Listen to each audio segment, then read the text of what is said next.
The Ukrainian armed forces fired artillery at the positions of the occupying Russian army in several settlements of the Donetsk region.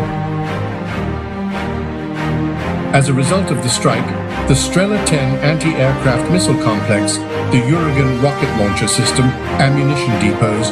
houses where Russian soldiers were located, as well as the command and observation post of one of the military units, were destroyed in the three occupied settlements.